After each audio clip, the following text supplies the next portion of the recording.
All righty. Hello, everybody. Happy Sunday. Happy Sunday. Hope everyone had a good Easter. Oh, yeah, we did miss last week. Yeah, we did. You forgot about that? You know how my mind works. Oh, man. Yeah, so while we're waiting, I'm going to drop some links in the comments. Got people coming in on Instagram. Well, I don't know if this is going to mess me up or not, but I'm going to try it anyway.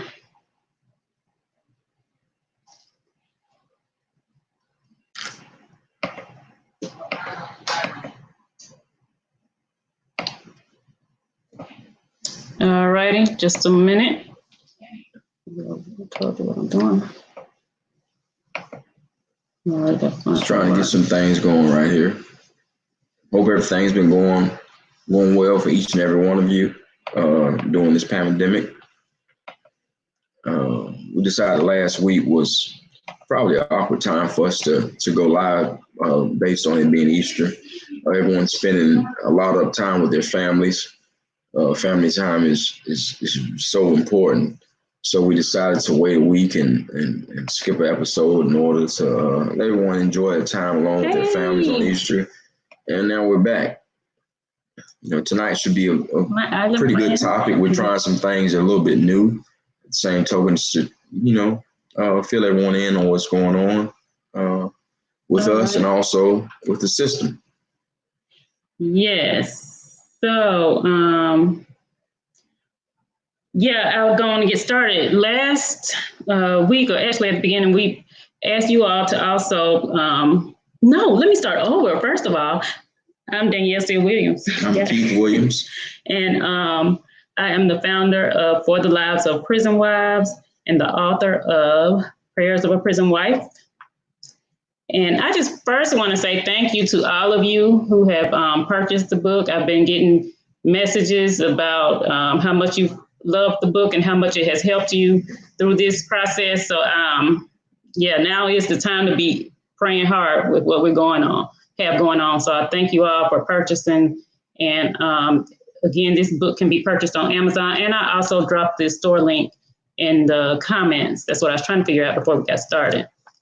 But as I was saying, Danielle C. Williams, this is my husband, Keith. He served 14 and a half years in federal prison on a 22 and a half year sentence. And he's been out now a year and some months. And our goal basically is just to provide you all hope with, especially, those of you who have loved ones in the system, that yes, you can make it. We made it. You can make it too. And also to bring awareness. So that's why today's topic is about awareness. At one time, we decided not to touch on, the pandemic situation, because we felt like it would kind of heighten anxiety, because I know that anxiety is at an all-time high right now. But at the same time, after talking, we decided it needs to be talked about because so many people don't know what's going on. And, we have to be the voice and bring awareness to what's going on inside the prisons. And when I say we, I'm talking about those of us that have loved ones that are inside, and we know firsthand what's going on because we're talking to them and we're getting the stories. So that's where we're headed tonight. We're talking about, and I have to remember, what did I title it tonight? Do you remember? Anyway, it's when COVID-19 imprisons the prisons, okay? So that's where we are. That's our topic today. Okay. All right. Yeah. All right. So I thought it would be good for us first to just start off on a typical when prison is just normal, everyday prison, and we're not in a pandemic situation. What is it like when your loved one gets sick on the inside? Now, take heed, my husband did federal prison. So what we're talking about and basing this off of is our experience. I would say we're not experts, but we're experts by experience. So why don't you start off, for example, when you first get sick or were sick, when you had situations when you were sick in prison, what was the first thing that you did? And what I'm going to do, y'all, I'm trying to do the split screen. If it does not work, I'll just come back to it. But just so you can get a gist of what he's talking about, I'm going to try to pull that up. Okay, while she does this, I'll continue the conversation about, what do you go through when you first get sick. So basically, they have a protocol set up within the federal system. It's called sick call. And sick call is designated on various days. It could be Monday, Tuesday, and a Thursday and a Friday, but it has specific times. But normally it's during the times when the prison doors open up for you to be fed for morning chow, is what we call it. But to you all, it'd be morning breakfast. And basically between the hours of like 7 and say 8:30. And when you go to sick call, what you do is you go in there and you fill out a form, specifically saying things that are your concerns at the time, whatever the illness is or whatnot. And then you call in the back with a nurse. They have nurses there, and they have what we call PAs, and PAs is a physician assistant. There are no doctors on site. Doctors are basically people that are hired through the Bureau of Prisons. They're contractors. Normally, they could be people that have practices on the outside or people that are retired. This is another substantial amount of income that they can have during their retirement or whatnot. And when you see the nurse, basically you tell them what's going on with you. They assess the concerns. They may take blood pressures, temperatures, or whatnot, and then they send you back to the housing unit. Once you're sent back to the housing unit, you'll be looking day to day at what's called a call out. A call out is things that on a day-to-day basis come out in the prison that tell you where you need to go during the process of the day in the prisons. Okay, so I want to break in right quick. So when you say from day to day, and you get you're sick, and let's say you having symptoms or whatever, and you go to the nurse, can you just go to the nurse whenever you feel sick? No, you have to go on these designated days. They have it where if it's something that an officer that's working in a housing unit feels is feasible, they can call the medical, which is health services in the system, and tell, what's going on with you. But majority of the time, they always say, hey, tell them to come to sick call. They're not going to just run into the units or whatnot unless you fall out. You fall out, something. Emergency. An emergency happens. It's going to basically tell them they need to go to sick call, and that's that. Actually, that's that. All right. So basically, your needs aren't met immediately. No. It's not like when we're out here, we can just go. We feel sick and we go to the doctor, the urgent care, or wherever we go. You have to wait until that specific day. Yeah, until your name's called. Until your name's called. Yeah, okay. Call out. And the call out, it's time period. You could say you might be on the call out between 3 days to 3 months, because like I said before, these doctors that come into the institution are scheduled for a certain amount of days a week. So depending on how many inmates have already been to sick call that's waiting to see the doctor, it's a time sensitive situation. Now they may put you on the call out to go see the PA, which is the physician assistant, but the physician assistant may try, diagnose you and say the things that are going on wrong with you and give you some type of medication through a prescription or whatnot. But then sometimes they can't even, they can't handle the situation. So then you have to go back to the housing unit again and continue to wait on the call out until the doctor can actually get to you, which could be a significant time period. All right. So like you said, so that can take time. And I think you said 3 sometimes. Yeah, 3 months. It could be 3 days to 3 months. So if you're not feeling your best and you don't know what's taking place inside of your body, you have symptoms, so something's going on. Yeah. You could be sitting there for months and months. And what could start off as something minor can become something major. Become something major. So I don't know if Facebook can actually see this screen, but that's what I have up there. In prison, minor medical issues can become major medical issues. So again, this is just the basics of how a loved one goes to the infirmary in prison under normal circumstances. So if this is normal circumstances, I can only imagine what's being, taking place now with this pandemic going on. Yeah, the pandemic is something that actually the medical staff within the prison system is not really equipped to handle without outside entities. I've experienced some emergency situations while I was incarcerated, and I saw the outcome of that. Just to give you all some pointers, I had tore my ACL, my partial tear in my MCL, I tore my meniscus, and I had a fracture in my tibia bone that I had on one occasion. And had it not been for outside help, I would not have been able to get an MRI for 3 months. I'm sitting there in a wheelchair, not able to walk, fresh off the injury, my knees swollen, no medical attention besides me going on the initial visit after I tore my knee up. It was just one of those situations where I had to reach out to try to get people to make contact with the prison and people outside of the prison that are still dealing with the prison to try to speed the process up because I was hurting. I had another occasion where I went to the dentist and I needed to have a root canal, and my mouth started swelling, and it was swelling to where it looked like I had like a golf-sized ball in my mouth. And they just explained to me they don't do root canals, but I know differently because I had been in other institutions where I had a lot of different teeth repaired. So I just didn't let them throw that on me because the only thing they wanted to do was pull out a tooth.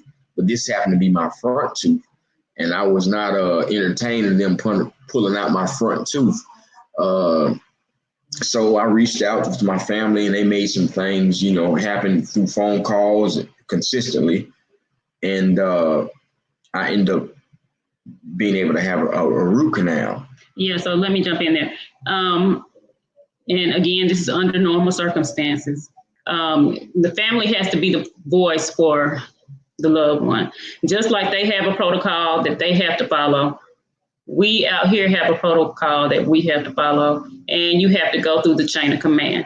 So yes, you start off by calling the prison, and a lot of times you don't get anybody. That's the issue. Yeah. You can call, because I know the last place before that, we would call and call and call, and they would never answer the phone. So it's like, okay, I'm trying to do what I'm supposed to do. I'm trying to go up the chain of command, but the first step, nobody's answered the phone. So now let me take it over here regional. Well, guess what regional does? They direct you back to the prison.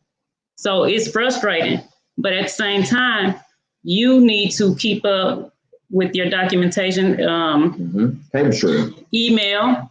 And then when I emailed, guess what it says? When no one's here, this person is out the office right now. They'll respond in about 2 weeks.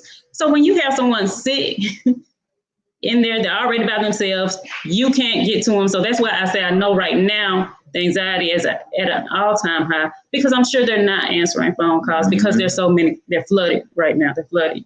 But again, we still have to be their voice.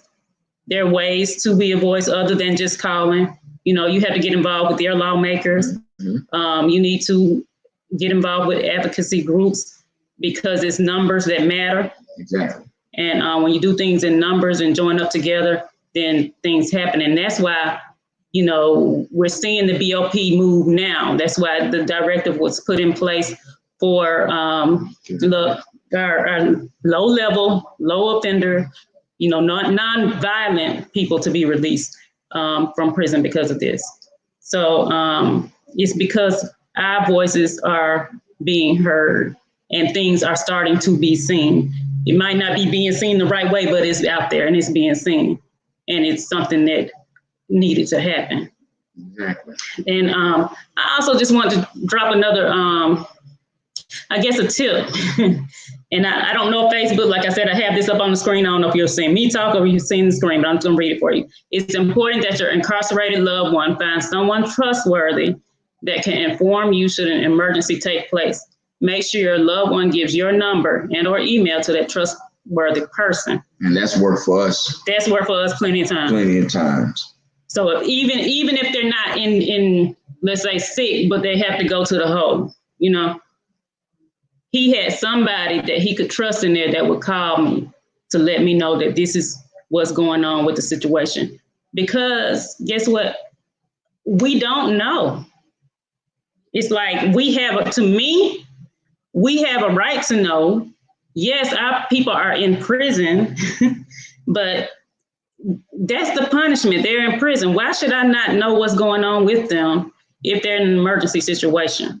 You know, and there's been situations even when people have passed, and you know how they found out? By that person's friend or whoever, whatever cellmate or whatever in there. They didn't find out first by the prison. Or the chaplain, is that the person that reached out? Yeah, they didn't find out first by that. You know, he had a situation with a friend that did pass, and they did not find out from the prison. They found out from others that are in there with them.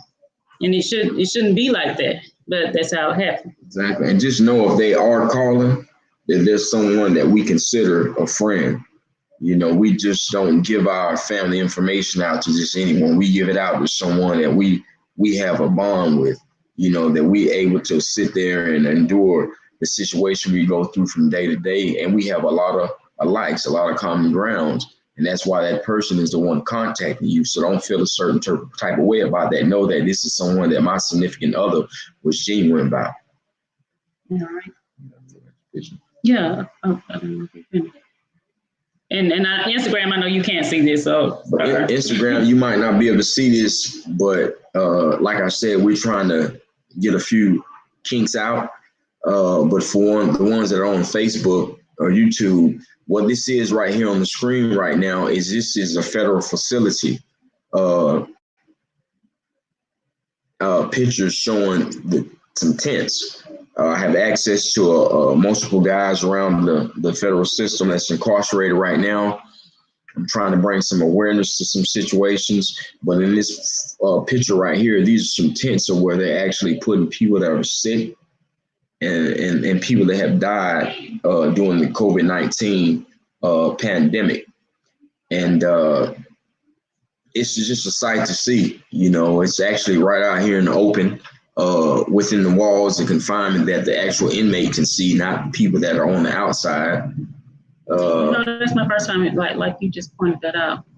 Seeing they're actually right there on the yard. Yeah, it's right. It's right there, and it's really disturbing because we're human and we're supposed to be practicing the right type of humanity. You know, like when we have people pass or whatnot and get sick, we put them in the right environment. Whether it's you know, when they pass, you know, we give them a going away party. You know, a funeral.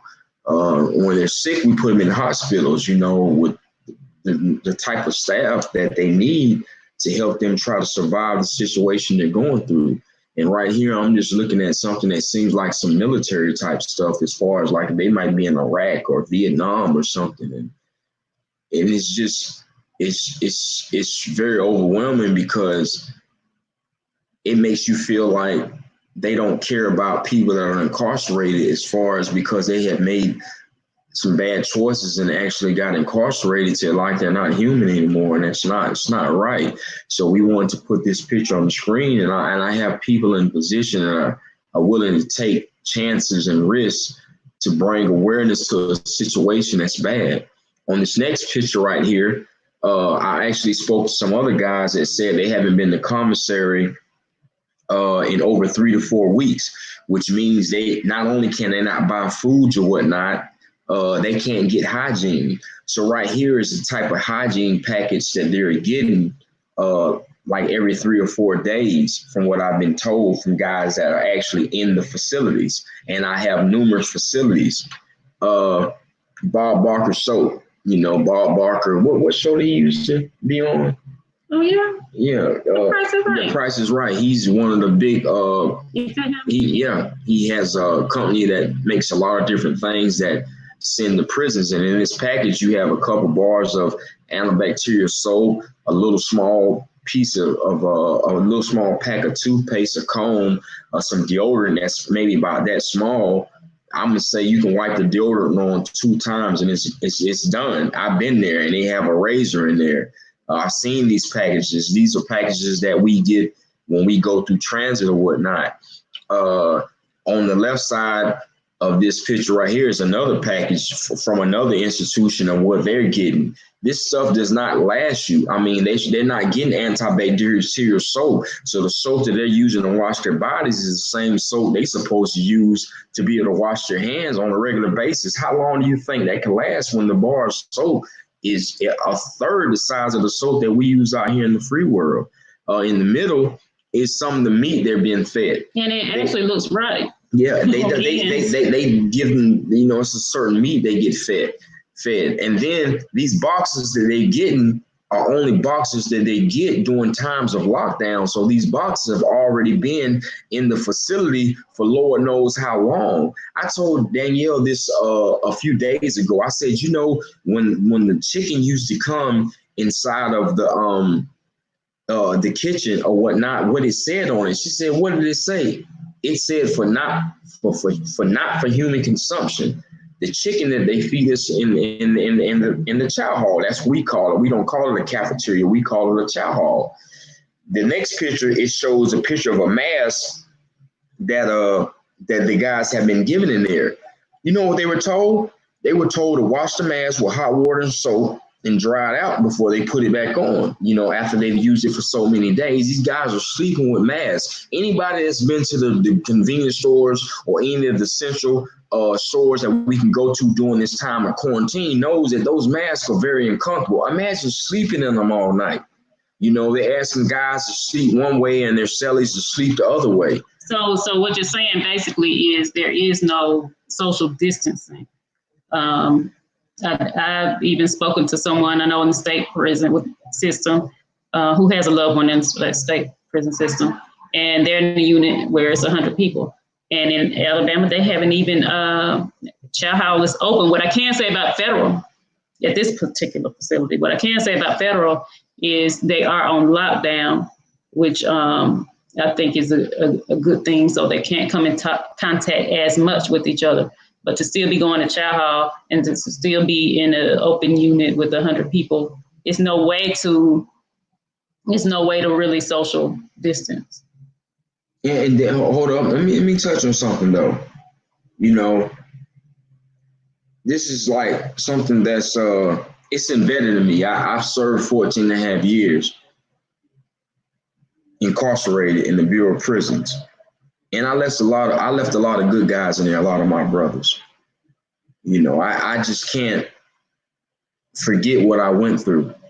I can't forget the information and things that I've learned through or over the duration of my incarceration. A lot of guys in there right now are helpless. But us out here, we have the voice. We have to voice our concerns. We have to address the conditions that's going on in there. People, we haven't lost our humanity, but we're losing our way. We have to gain our way back. We have to get society to understand that we do make mistakes in everyday life, but the mistakes we make can always be corrected. But this is not the way to correct them by treating somebody inhumane. No, it really makes it worse. And especially if you don't have a support system. I can see how, I used to question, like, how in the world does somebody get out of prison and go right back? Now I know. Yeah, the opportunities are limited. Opportunities are limited. You don't have support. They're not rehabilitating. They got programs in place, but are they really, really, truly rehabilitating? Yeah, no. And like you've shown me some of the stuff that it's like, really. And you're correct, Empress. They're not getting any rec time. They're not. Anything they're doing, they have them doing within the confinements of the unit. And that's just depending on what security level they're at. because if they're at higher medium, they're locked behind the cell. Now, if they're in lower or minimum, then they're able to move around a little bit more. On this next screen, Facebook, I know Instagram can see it. Is inside of prison. This is what the ventilation system is looking like. These are like what the showers are looking like in there. You know, the only time they try to clean this mess up is when people from the outside come to see these institutions. You know, that's when they have the people that's incarcerated trying to clean up stuff that's just because they come announced. Because they come announced. It's nothing coming unannounced. That was a good thing that when I was in DC, what the committee was talking about when I was on a panel speaking with FAM, they were talking about having a BOP oversight committee. And it's good to have these people in position because they don't have to tell you when they're coming. So they can actually come and catch the raw form of what's going on within the inside without notifying them. When you notify them, they have time to try to clean these things up. Yes, all it is a dog and pony show. They try to cook the best foods. The inmates that they allow to talk to the people are ones that they choose because basically it's just like in the streets, they're lacing their hands up. You know, it's some type of a monetary system within the prison. So they're lacing their hands up, you know, to get them to say the things they want them to say instead of them just picking and choosing the people that they want to speak to. It doesn't happen that way.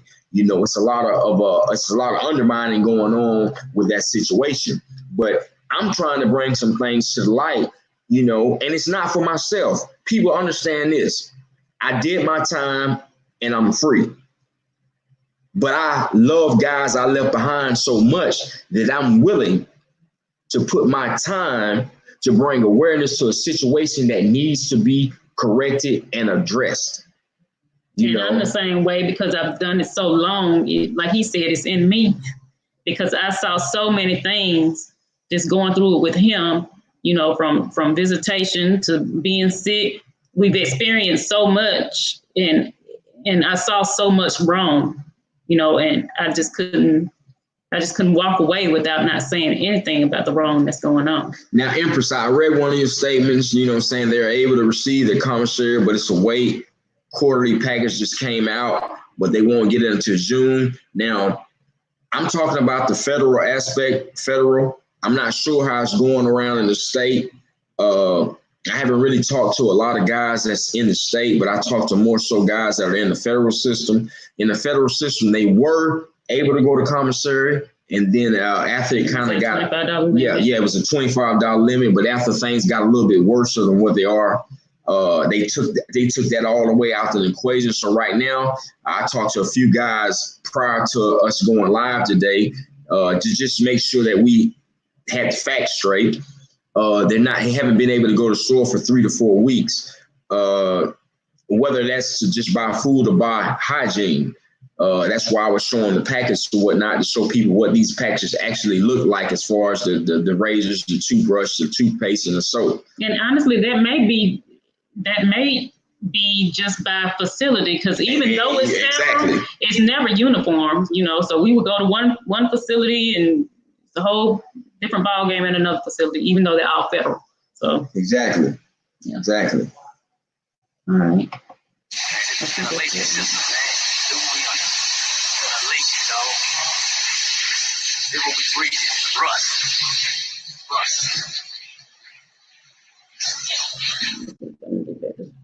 Where we were.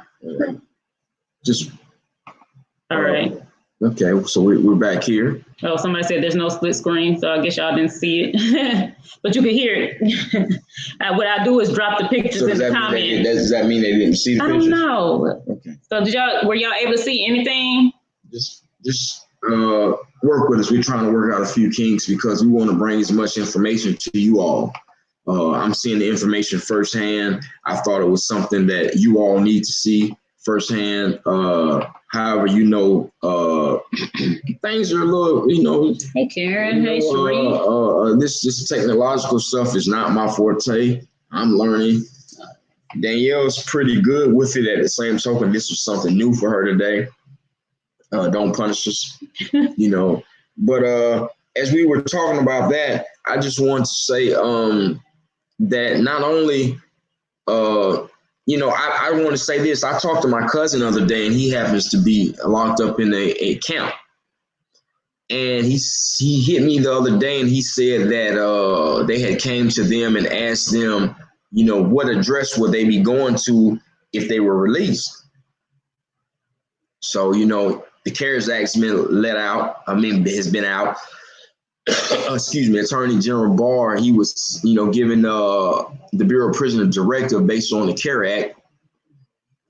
And then he came to me the other night. He said, man, it's a possibility I might be put on home confinement, even though I have a certain amount of time left. And he was just explaining things to me. So we started doing some research. He said, but what's hidden in the process is this. Even though the Attorney General has given a directive to the Bureau of Prisons, they're trying to move slowly because this is not what they want. Because they're talking about shutting down a bunch of camps to let these people go and get on home confinement based on what's going on. But at the same token, each prison in the Bureau of Prisons has a different union. And if anyone knows about unions, you kind of understand what I'm speaking on. So these different representatives, different unions don't want this to happen, because if it happens, that means they have to transfer and relocate to another prison within the Bureau of Prisons because that's who they work for. So they have been slow on trying to put in the necessary paperwork to get a lot of these individuals out to the halfway houses, to home confinement. A lot of them, they're supposed to be getting put in for home confinement because of job security, staying where they want to stay at, and that's just another story to talk about. But just know this, that's happening also. They're rebelling against the person who's in charge of the judicial system, the Attorney General. You had Loretta Scott, you had Eric Holder, you had so many. These are the people that are in charge of the FBI, of the CIA, of the police, just different entities dealing with judicial systems. So when you have a person in this position that makes this that has changed the process of what's going on, and have people that's underneath them step on their feet while doing the process, who has the power?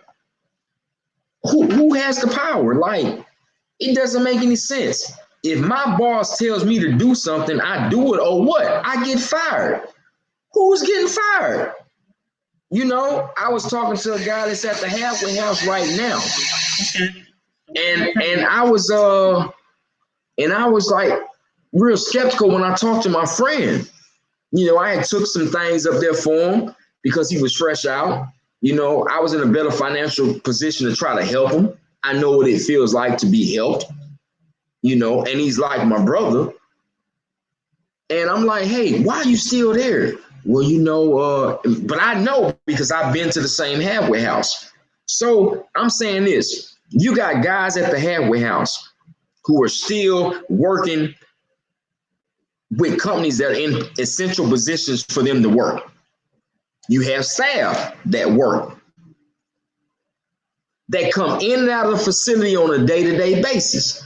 Now, Lord knows, we don't know who they've been around, but you got a bunch of other guys that are in the facility, that the ex-inmates or whatnot in the halfway house, that's sitting there because they can't get jobs because of the situation. And you subject them to being around people that have been on the outside, not knowing who they've been around, and can actually pass the COVID from their cells to them, asymptomatic. You don't have to have signs or whatnot. Why are they still there?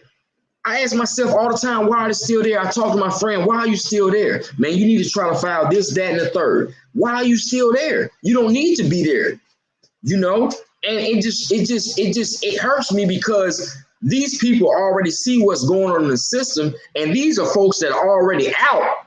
They just happen to be in a halfway house that should be on home confinement to at least say, I know who I'm around day-to-day basis.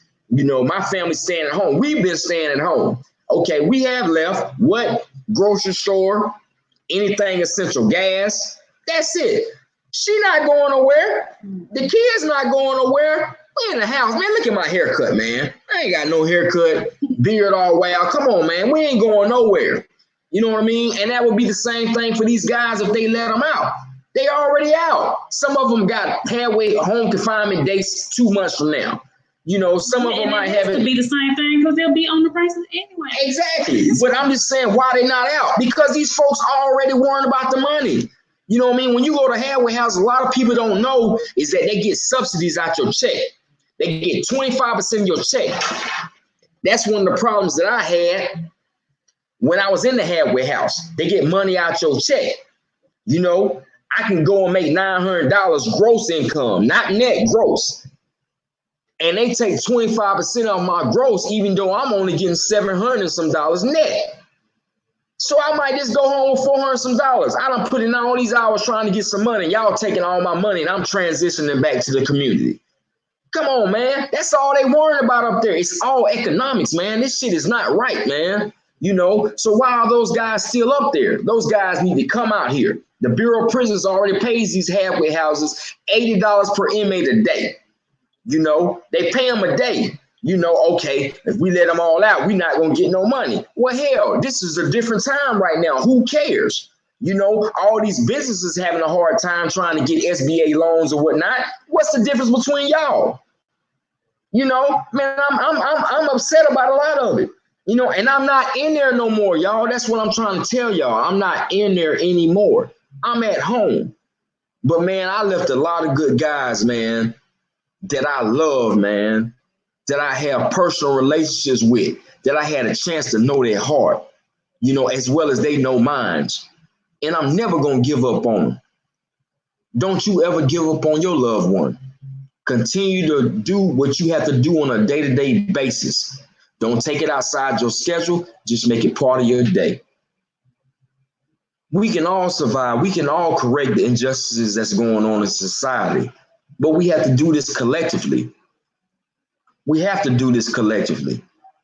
You know, if you're passionate about building cars, if you're passionate about opening up businesses, but you have a loved one incarcerated, make that a part of your passion too. You know, we all able to multitask and do things that we wouldn't see ourselves doing within a day span. But we do it anyway because that's who we are. Be who you are. All right. And thank you for that.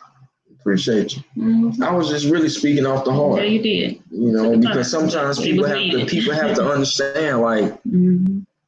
This is something that I am. Like, this is who I am. I'm not claiming to be anything differently. I am the person that I am.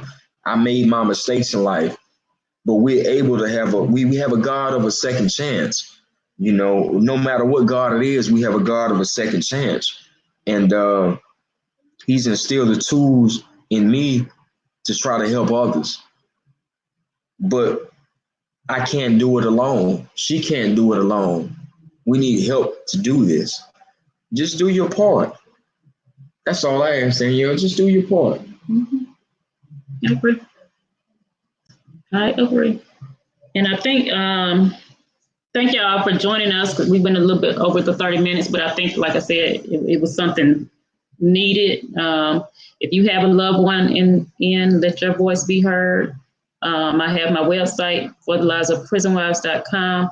If you don't want to, some people don't want to be as vocal or just singing, and that's fine, you know, but share your story with some of these advocacy groups. Share your story on my website. I'll post it. Contact your congressman, contact your senators. These are the people that we vote for. You all are constituents. You know, you all have a voice.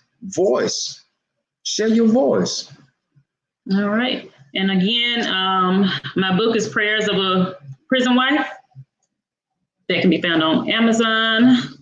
And also you can subscribe for the Loyal Lady subscription box, something that will go out to the ladies just to remind you or to help you take care of yourself. You know, this is something that was important to me because this is a hard journey if you're doing this for your loved one is very difficult. So this is something that I thought would be good just to, give back. So check that out. And also, if you're on Facebook, check me out on Instagram. That's _lives_prison wives. And Facebook is For the Lives of Prison Wives. Also YouTube For the Lives of Prison Wives. I know on Instagram, IGTV, these videos I'm behind, but these videos will be uploaded to IGTV. And I think that's it. That's it. Yeah. I think that's everything. And oh yeah, if you are you do have a loved one, my group is For the Lives of Prison Wives, Loyal Ladies. That's the Facebook group. Okay. And I put those links along with the link to the CARES Act. So I'll post that so you can just research it for yourself if you haven't, along with the link to Reach Fam, the organization that we advocate with. And I think that's it. Oh, my shirt. Yes. And who else? It's so many people. I don't know if you watched CNN the other night. Actually, it was last night, I think it was, with Don Lemon and Van Jones. And there was one more person. Oh my goodness, I can't remember. They had a guest. Charles Barkley came on. Yeah, but it was somebody else talking about the prisons. I can't remember the name. But yeah, I shared that on my page. Y'all go check that segment out. So we're thankful to people like Van Jones that's putting this situation in the light. Check Revolt out. Yeah. With Sean Puffy Combs. That's something good to watch. It's bringing a lot of attention to a lot of different areas, a lot of awareness. You can never get wrong looking at people that have prospered and made it and decided, through this pandemic to come in and give awareness to other situations and shine lights on situations. It's very good. It's fruitful. It's knowledge that everyone needs to know. Truth be told, it's truth in there. I can't say more. I watch it. I kind of try to stay focused on what's going on right now in society because you don't know what's going on. People telling you one thing and then you hear another, I guess it's up to each and every one of us to differentiate what's going on. But at the same token, it's good to be able to hear it firsthand. I've never had the opportunity to meet Van Jones, but I love the work that you do. There's a lot of guys that have been in my situation and incarcerated that just want to say thank you. Continue doing what you're doing. I hope this message reaches you just to show you appreciation. As well as a lot of other organizations that also, are looking to try to create, justice and prison reform. That's about it for the night, you guys. I appreciate you all tuning in. Hope everyone is staying safe, staying quarantined, obeying by the 6 foot social distancing. Sorry. I can only remember so much. And just taking care of your family. That's the most important thing. Continue to do this until we're out of this quarantine. Looks like it could be some daylight at the end of the day. At the same time, once it's over, move slowly. Understand everyone has to work. We have to provide. We have to pay bills. Do it in a safe manner. Continue to stay masked up. If you have to have your gloves, put your gloves on. Whenever you go to these different convenience stores to get gasoline and whatnot, make sure you have gloves on. Do the things that you need to do, not the things that you want to do. Right now, it's just one of those trying times. But until next week, Danielle and I would just like to say thank you. We look forward to speaking to each and every one of you all soon. All right. Thank you. Enjoy the rest of your night. Bye-bye. Bye-bye.